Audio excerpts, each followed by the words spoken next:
Doctor கப்பரமேஸ்வரன் Murugan மீது எழுதிய குறிஞ்சிமான் செய்யுள் நாடகம். செய்யுள் நாடக காப்பியம் பகுதி 24. அசுரதேவன். கருத்தலர் தனக்கக தந்திர சொரிஜிய மயிலேந்திர மகன் குமரம் தனதுள் சனியன் அசுரதேவன். இப்பொழுதிங்கு குன்றது மலைக்கு வந்தவன் தில்லையில் கண்டு வெல்லர் நாட்டமும் மறவர் மருளும் முருக வேலே என பரவாய் ஏளனம் தில்லையும் பெரிதாம் வீணதும் சூழ்ச்சியும் காண இகழ் நிலை பட்டும் காணம் தொடர்ந்தது பலமாய் வெட்டிய மதில் மரம் தூக்க அடிபட்டு விட்டு அமுக்கி இழுக்கும் பகைவர்களின் தந்திர படைகள் மண்ணில உருண்ட வந்த காரணமே அசுரதேவன்.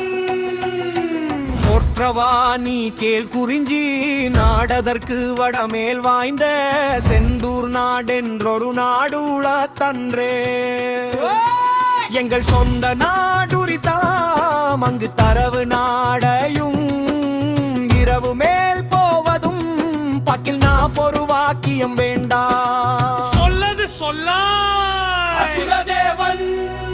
எல்லையம் பழமை பாராட்டி தங்கவேல் நாட்டிதார்க்க வல்ல மன்னவரின் மயல் மருத நாட்டு தொல்லையும் புகுந்து சிறுத்து இந்நாள் விதியாய் காணவு காண்பாள். அதனால் அசுரதேவன் உன்னை உரிமை மீட்க எண்ணியே புதுநகராமெனும் அரிகை துறந்து தில்லையை தலைநகரை கல்லையில் ஆக்கி வேண்டின நாங்கே வேண்டிய தென்னை சொல்லாய் விரைவில் அசுரதேவன். பதியினும் விதியினும் பேர் பெருக்கிரியில் தீர் சொல்லழைப்பா சிங்கமில் துறவியும் சங்கமம் தருதிர் வரும் வேளை கதிர்காம கடவுள் நிறைய ஈகுலகில் இயங்கருள் நிலையும் அமரும் நிலையில் அமர்ந்திடில் அவ்வருள் தவமாம் நன்மையால் மூடும் முருகரும் தமர்தா உலகம் நீங்கா தென்றே உமையும் தேவ இவ்வுலக கூற்றதை சேதியாய் எடுத்தலாம் பாதி செந்தூர் நாடு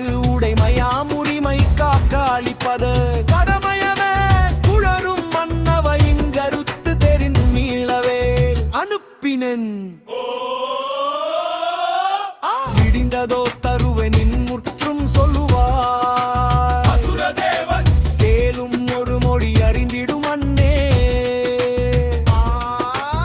ஆளவும் நீயும் பகைக்கும் உலகெலமால் மனம் வீழ்கினும் குன்று உங்கட்கு ஆய்ச்சி எது விளையுமோ தெரியேனாகவும் துஞ்சா குமரரே உன்னை புரசனுடன் நஞ்சாகி இருத்த நன்னல்லா பயந்தாற் போல் அசுரதேவன். செந்தூர் நாடினி மேல் மீட்டு நெடு நல்களும் வஞ்சமும் தரும்புகள் தூற்ற ஒன்றெழில் விரைந்தது அயாயம் ஒன்றறியும் நினைவில் விடி கடல் நடுவே உரு கொண்டது போல் திருமல உலர்த்த பிறந்ததரே உன்னென திரைகடல் தேடி கதவீற்றிங்கிருந்து மன்னவன் மன்ன உன் அரியணை அமரில் குன்றவ குமரன் பொறம்பொரு செந்தூர் நாயிட்னது நாடென்றென் மெய்மை கண்டு நலமிடை யானையுன் நாட்டில் கண்டு விடுவரே போதும் குன்று தீதர் ஒருபுறமாகும் அன்றியம் வீடிடை காட்டல் மற்சில்ல நாரும் இது தெரிதலை